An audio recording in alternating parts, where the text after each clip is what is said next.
Brachiocephalic is going to have two branches off of it.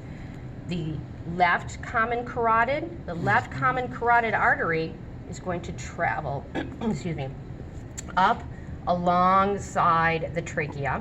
And my esophagus is usually tucked underneath. So that's my left common carotid, bringing blood to the brain.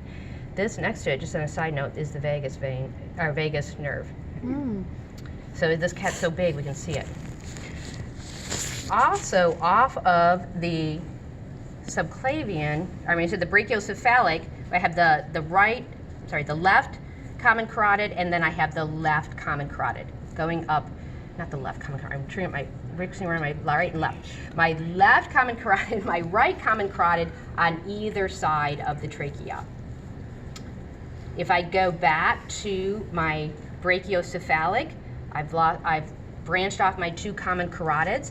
Then I'm going to have my right subclavian artery. As I travel and continue laterally, this artery is going to become the right axial artery. We are going to locate this by where the arm is bending, okay? There are branches off of here, a vertebral branch, and I think it's thyrocervical branch, but they're not reliably going to be able to be seen because they tend to get broken. After I have left the axillary artery, I follow my artery, which of course continues to not be stained pink, as I continue all the way out to the arm, and I'm going to just say it's way far out here to keep it clear, the brachial artery. Yeah. So on a practical, because we don't have distinct landmarks for the brachial artery and the axillary artery, I'm going to make sure that your brachial is marked out way out in this area. Axillary would be closer to where the arm bends. Okay. This thick white stuff here, that's your nerves. Look at those nerves in this cat, man. Huge. Yeah, he's a big one. So that's the brachial plexus. Okay, so that was traveling to the right side of the cat. I'm struggling with my right and left today. If I travel to and look at the left subclavian, so the left subclavian is going to branch off this destroyed aortic arch here. This is my left subclavian artery. It's going to proceed, and it will reach the area where the arm bends. And I'm going to move this. This is going to be the axillary artery. Okay, so then, and once again, how I came up with these snips, I cut part of the sternum off because it was just in my way. I was working from here, and I kept teasing out the connective tissue and the muscle, pushing it aside. Through here, I could just tease out. As I got farther along the arm, I had to tease it out. I could see the vein and artery going into a tunnel, and then I would use my scalpel and open it a little bit, tease it a little bit more in order to get in there without hopefully damaging things. So let's see, we were at the axillary vein, so I've got this giant brachial plexus in here. So let's find, axillary artery. I think I've still got the brachial plexus here. Let me find my vein, or my artery. So here's my artery. And it's going to come through here. So here's the artery. It will pick it up. It's kind of lost in all this brachial plexus. So here's my brachial artery out here, traveling all the way out here.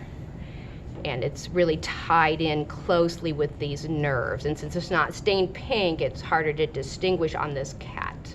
So we have the left subclavian branching up into the axillary artery, and it gets really messy in here,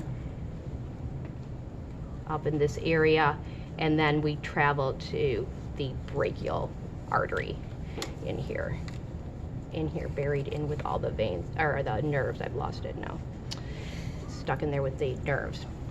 Then we have the veins. So Veins, we're going to start at the heart, even though it's the venous blood returning to the heart.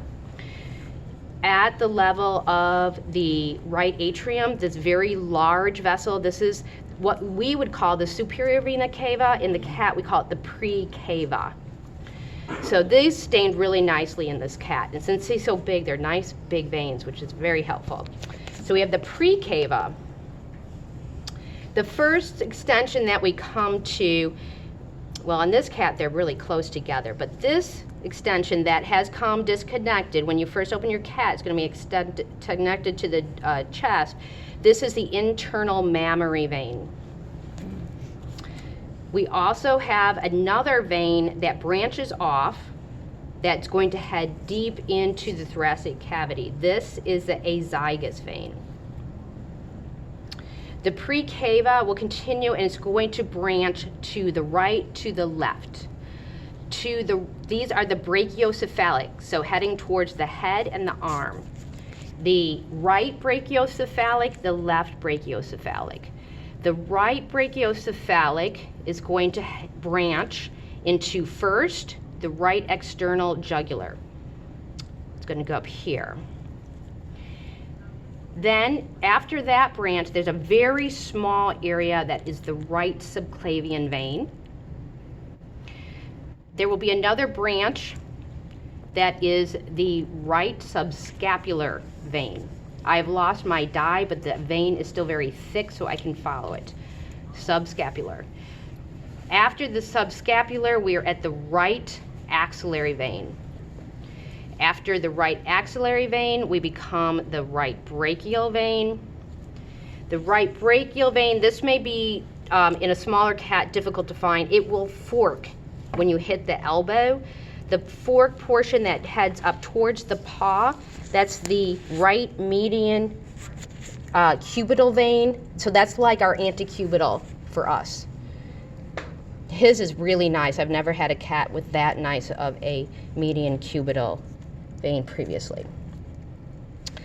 Now, if we go to the left side, so we have our precava, our internal mammary, azygous, left brachiocephalic. It will once again divide up into the external, or the left external jugular. I've lost the blue latex here, but you can see the left external jugular. This is draining the blood from the brain. There should be a transverse jugular. You may or may not see it. It's been 50-50 for me on cats to find it. This one, I think they might have cut it. I was trying to go deep to find it, but usually if I see it, it's quite superficial, so I stopped, because later on we are going to look at glands and stuff in here, and I didn't want to do too much damage. But we can see, if no one can find it in their cat, then we will see it, like if it's all blown out, we will see it in pictures. So we have the left external jugular vein. Following the left external jugular branch, we have a very small area that is called the left subclavian vein. Off of this is going to branch the left subscapular vein. On this side, it's a little bit small. And then off of that will continue to be the left axillary vein. We continue to follow this vein further along the arm area. It is the brachial vein, the left brachial vein, and I was able to actually find the median cubital in this cat on both sides. Nice big fat vein. So that one is the branch pointing up to his paw. So this would be my left median cubital vein. So what we didn't show you was the aorta, the descending aorta, because this cat has a damaged and undyed arterial system. I had to find the aorta by, let's see if I'm successful, putting my probe in. You should find a nice, fat, pink vessel down behind, tucked way behind your lungs. So you can see where my probe has gone in. That is your descending thoracic aorta. So now the lungs kind of take a beating while we're doing this. So the thymus you should see right when you're opening up your cat, and I tried to salvage it, and this is what's left, and it's going in the garbage. It's just too delicate of a tissue right where we're going, and of course you can see my aorta is a mess too. So those are the vessels above the diaphragm, like a synopsis. So if you want to go ahead and just start working, and as I was telling Mark,